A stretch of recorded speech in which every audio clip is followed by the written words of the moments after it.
1979's Driller Killer is a gritty horror thriller that sees us once again falling down the rabbit hole that is the video nasties. The film's deemed too irreprehensible to let people have access to, whilst also having the greatest range of mixed ability in terms of quality output.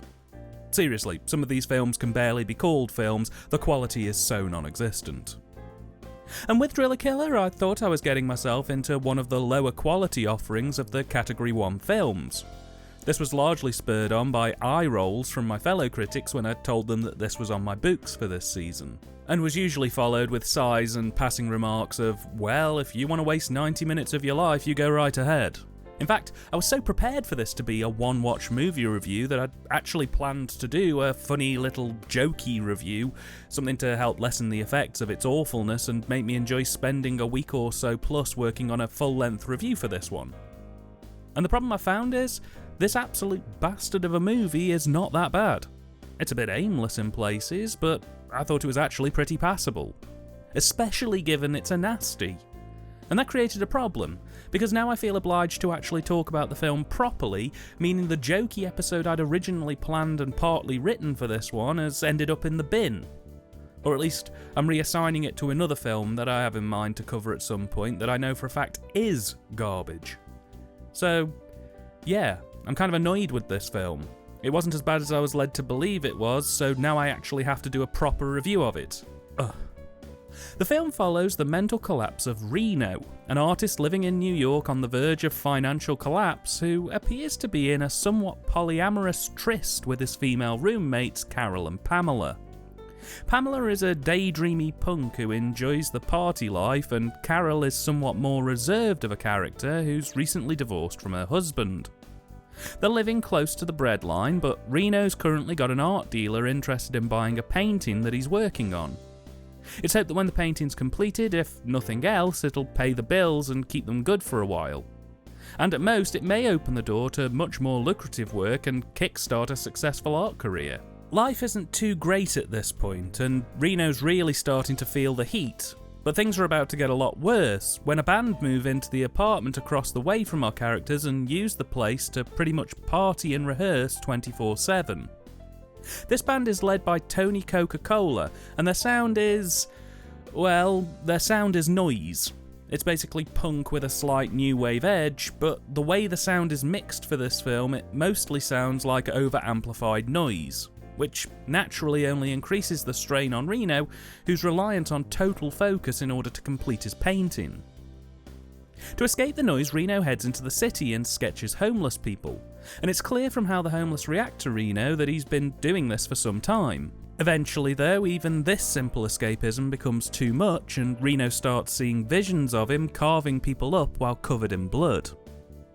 After a short time, Reno spots an advert on TV for a portable power pack for a drill, allowing you to take your drill anywhere you like.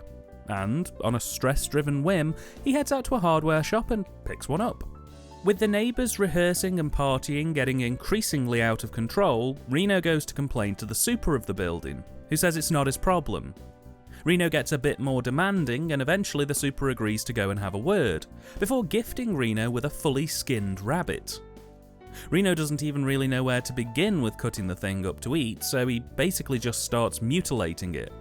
But, he really starts getting into mutilating it, using it as a way to out all of the stresses and pressures he's been facing around his money, the neighbours, the art dealer, and his relationships, which are both under excessive pressure. After some time passes, we see Reno trying to paint when he hears Carol's voice calling him from somewhere in the apartment, but he can't place where. Eventually, the noise from rehearsals coupled with the voices tip him over the edge, and he goes out with his power pack drill and murders a homeless person. To try and lighten the mood, when Carol's alimony comes in, the three of our roommates decide to go and see Tony's band playing live at a club near the apartment complex. The night is somewhat soured, however, when Tony's girlfriend accuses Pamela of trying to steal Tony, which, she kind of is. And then Reno bails on the night early on the grounds that he's fed up with hearing that band's sound. He hears it all day, so hearing it in a club doesn't make much of a difference. This only further increases the fragility of the group's relationship. Reno leaves the ladies to their night in the club, and to blow off steam, he goes out and drills a few more homeless people.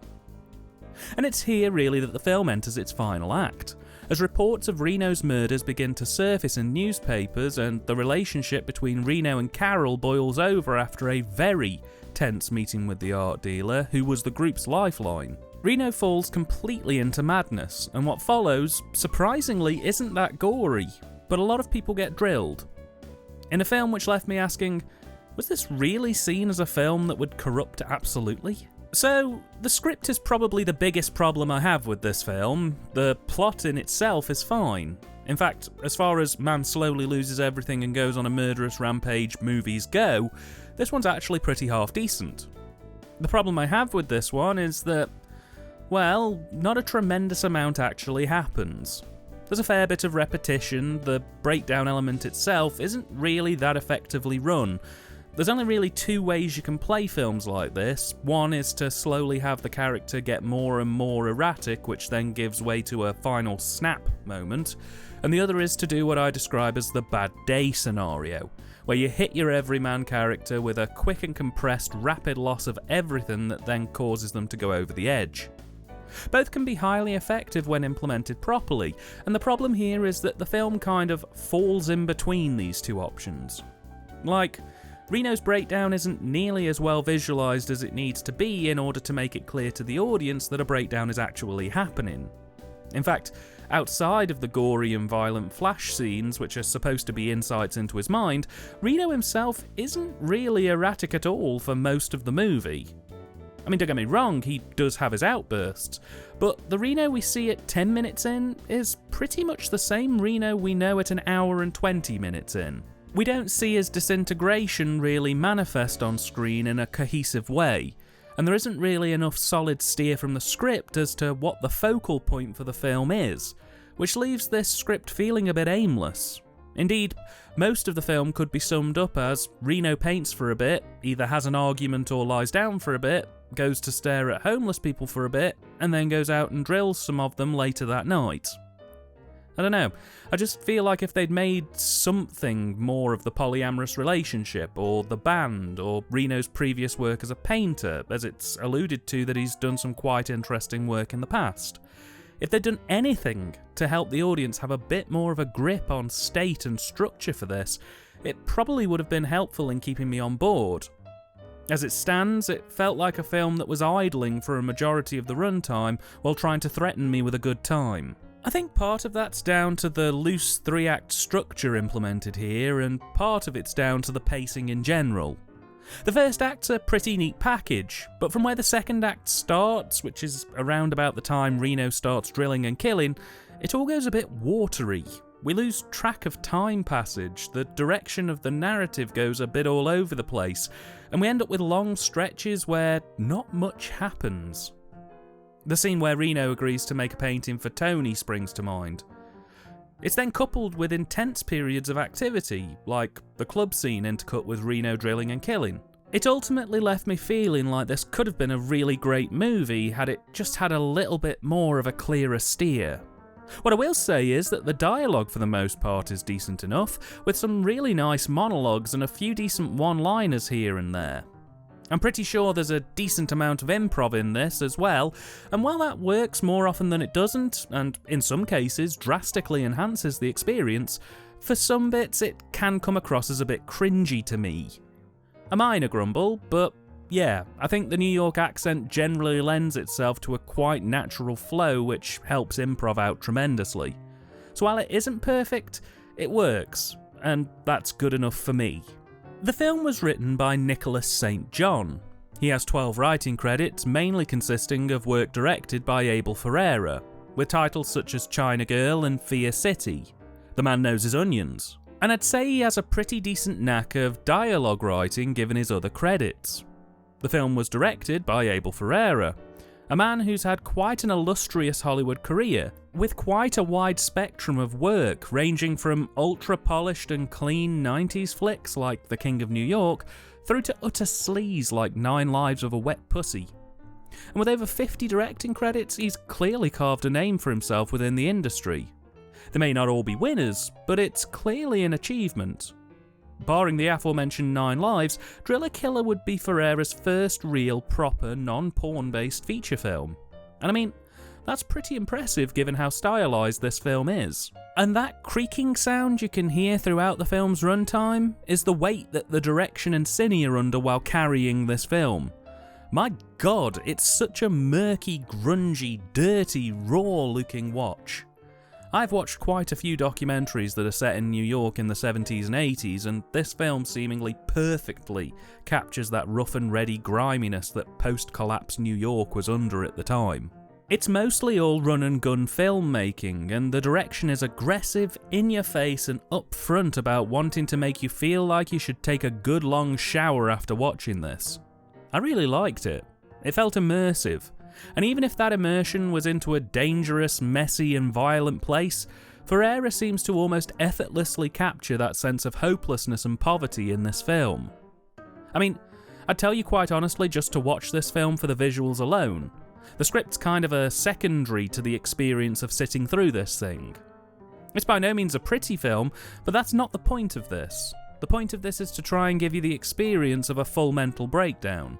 The whole film's one big comment on the fragility of modern living and how the life of anyone who doesn't fit into the 5 days a week 9-to-5 corporate capitalist model is very likely to be living a very dangerous lifestyle where one wrong step can start a domino effect leading to you losing everything and ending up in dire straits. You don't need too many words to put that sense of hopelessness across when you have visuals like this. To that end, the cine's erratic, breakneck and relentless in aggressively pushing that narrative. This isn't a lovingly crafted, polished piece of corporate cinema. This is a film that wants to grab you by the shirt collar and ask you what the hell you're doing with your life. Shots have reasonable composition for most of the runtime, but that doesn't stop them occasionally throwing in the odd curveball for dramatic effect or to help emphasise the unstable condition of our core characters.